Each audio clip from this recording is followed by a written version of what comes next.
Very good girl. What are you doing? But now Gary's got to make a fool of himself and try and pronounce some of them. They're not all labelled, but we'll have a go at the ones that are. This is beautiful. This is one of my favourites. Not hardy. It has to overwinter in the greenhouse. So this one is Acer Palmatum Yukigumo. Apparently it says it's a zone 5. So I would probably agree with that. Then, Nice variegation. yeah, really nice variegation. And it doesn't seem to mind the full sun because it's in the full sun here. Once it gets really, really hot, I will move some of these into the shade house. But at the moment, they're dealing with it really nicely. But it's a really nice one, that one.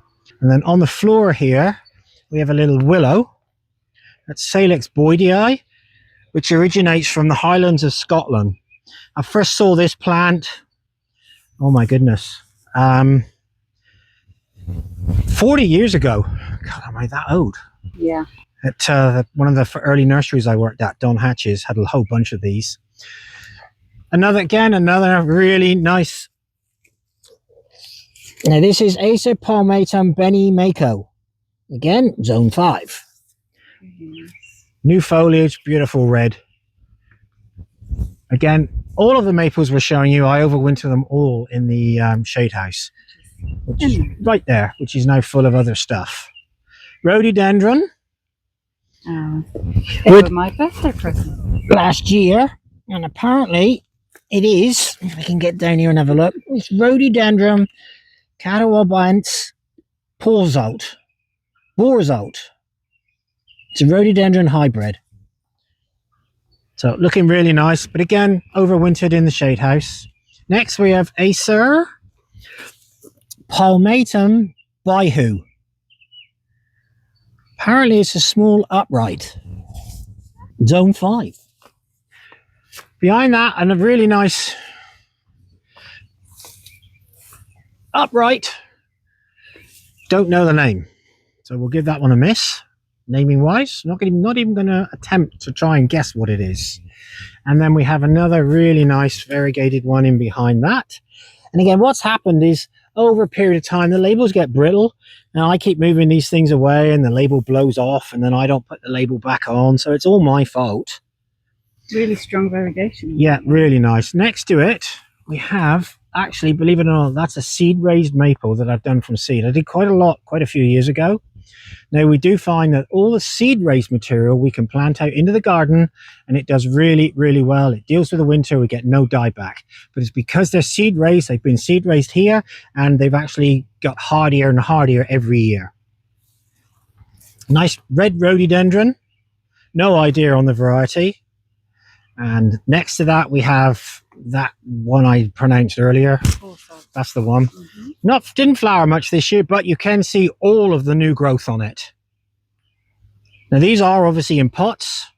They've not been fertilized this year, and to be honest, they don't need fertilizing at the moment at all.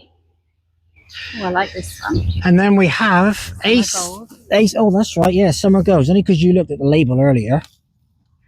Otherwise, you wouldn't have had a known. And then behind that, we have Peaches and Cream, which again is another really nice one.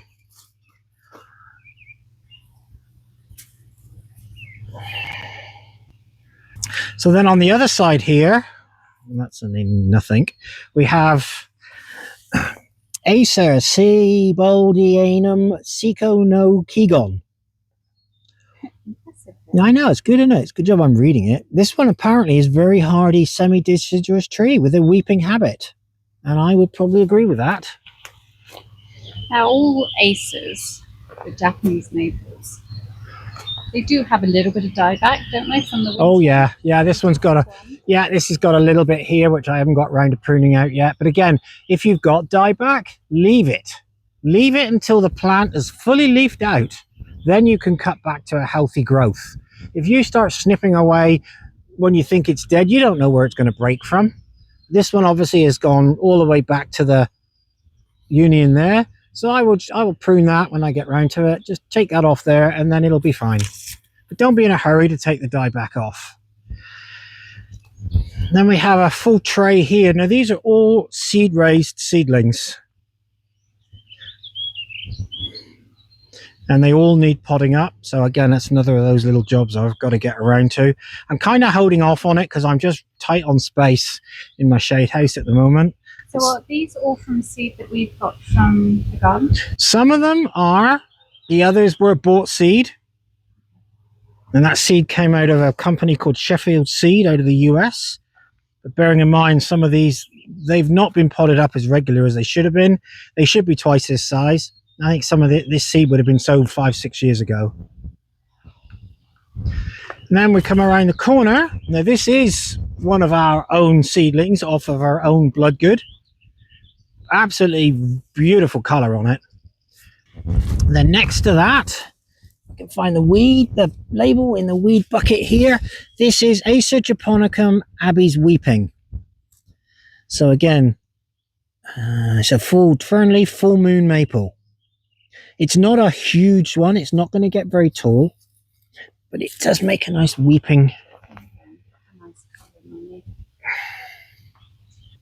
Now this next one, I don't know the name of. This to me has probably the best early spring color. It's started to fade a little bit now because of the sun. And I will find that one label.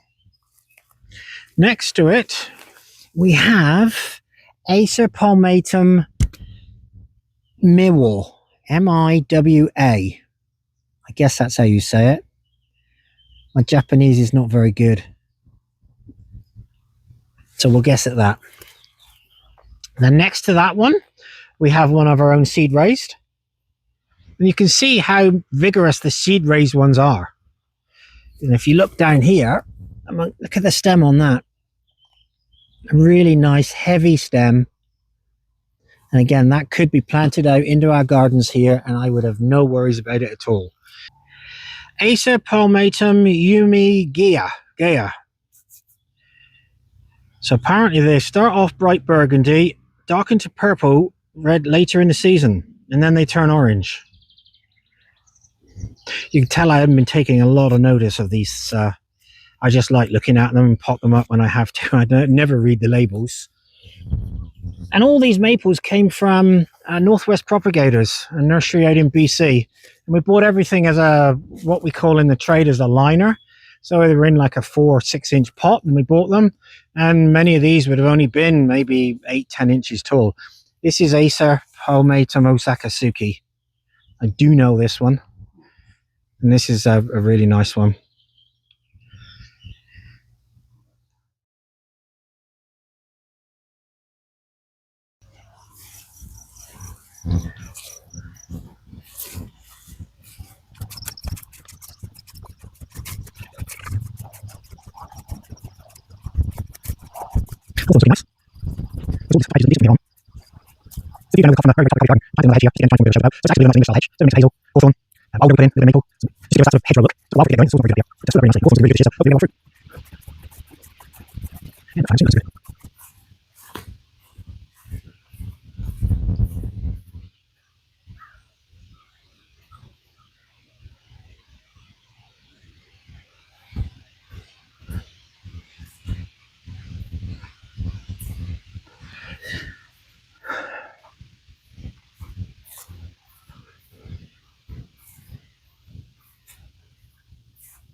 So it's a good example of some of the seed raised. You look, excuse the weeds underneath. I haven't got to removing that yet.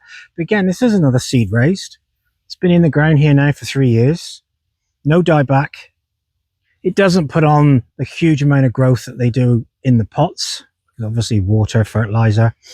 But yeah, it's looking really nice. And then next to it, we have a little Bloodgood. Color is really intense. But again, no dieback.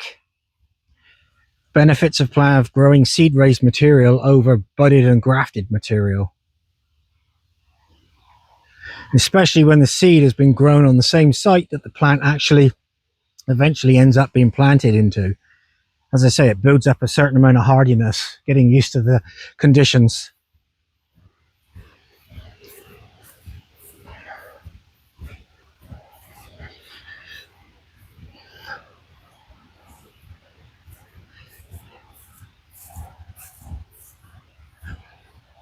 These larch, we planted these. They were planted again, they were planted 7 years ago. And when we planted them, they were in a 3-gallon pot and they didn't stand any more than 4 feet tall. And unfortunately, we did lose 3 this past winter with this big ice storm that we had. But yeah, really, really done well. The soil here is absolutely really good. I mean, it's really fertile soil and it doesn't get too wet because we're part way up the hill.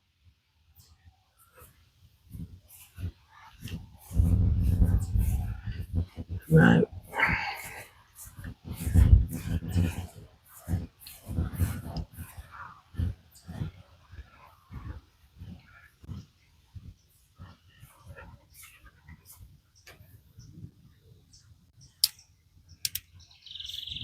another seed raised again, looking really nice. Obviously, it's nice and sheltered down here. It keeps it out of the wind. I mean, the wind actually, if I stand right here, the worst of our winter wind would come from behind me, which is the east. And that would be the cold wind. So it's getting quite a lot of protection. Obviously, these larch drop their needles. So they are the only deciduous evergreen tree. And these are European larch, not Japanese larch. Same material that our barn is constructed out of.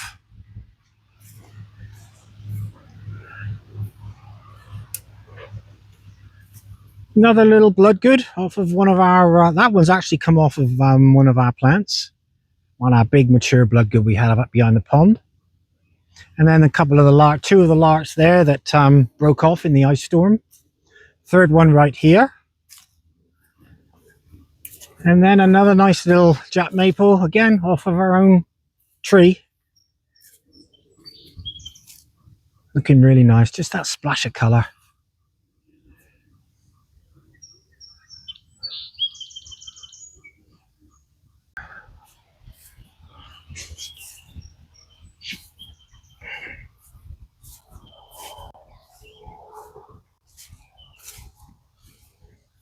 So we're at the bottom end of the gallery. I mean, we've not brought you down here before with our statue. I don't know who it's supposed to be.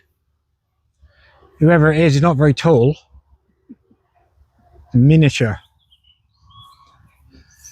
Yeah, this has gone through several guises. Originally, it was planted out with 2 flower beds, the full length. We had standard hydrangeas, and then we had 2 rows of Canadian lavender, I call it, catmint. Lavender is a hit and miss. Always has been a hit and miss for us here. One year it would do well, next year it wouldn't come back. And then, anyway, so we gave up with it and we started using catmint, Nepetia. Makes a really nice edging plant. But we got to the weddings, and with the weddings, you have to, the garden has to be looking full of color all the year round. And when you have something like catmint, Nepetia, there's a period of time where you have to cut it back and there's no flower on it. So in the end, we decided we take it out and we just make this really nice formal. And then we did have the sundial in the center. That's got moved. People couldn't leave it alone. They had to keep fiddling with it. They had to keep playing with it. They had to keep moving it. So in the end, I moved it. It's in one of the other gardens. It's in the little Serenity garden.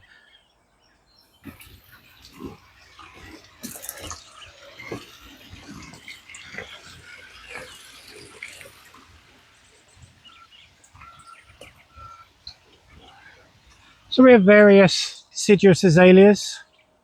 Looking really nice, but smelling even better, actually. The scent is just overpowering, almost. And then right in front of Julie now, you have Picea orientalis aurea with its new growth. It goes from red to very light, I guess it's almost a yellow, and then they will mature into a dark green. But that is the new shoot, new growth you can see. And then I'm standing underneath our biggest maple, which is Acer Palmatum bloodgood. That's where a lot of our seed comes from. Now this one, when we planted it, was about 6 feet tall. It was planted as a small wire basket, and it's done rather well, to say the least. It's actually on a bit of a slope. It faces east. Yeah, I mean, it's huge. There's virtually no dieback on the tips at all. A little bit of dieback from inside, obviously, but it's a bit of a monster. So again, you find the right spot for these maples and they will really, really do well. And then we have 2 Acer dissectum waterfall. Now these things, again, when we planted them, they were probably about 18 inches, 2 feet wide. This one I'm looking at here now is probably close to 6 feet wide, if not more. Little bit of dieback, but nothing major. And I was expecting a lot more this past winter. Over the stepping stone pond. Willow, will you get out of the way, please, before you knock somebody in? Yeah, and then we have our other Acer dissectum waterfall, aptly named, obviously. This one's, I don't know, 8, 9 feet wide. It's absolutely huge. Now above it, we have one of my little seed raised. Well, we all know Gary can talk, but honestly, this time he outlasted the microphone battery. So just to quickly go through these other couple of maples that we have here. So the nice red one in front of you is Acer palmatum atropurpureum. Really nice. It gets to a really nice medium-sized tree. And as we pan around, there's a nice yellow maple right in front here, and that is Acer palmatum tsumagaki. And in front of that, weeping out over the pond, is Cercidophyllum pendulum. So that's the weeping Katsura tree. I hope you enjoyed checking out some of our Japanese maples today and their quick tour around the gardens.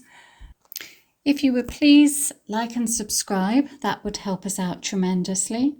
And we look forward to seeing you again next time on Gardening with Gary.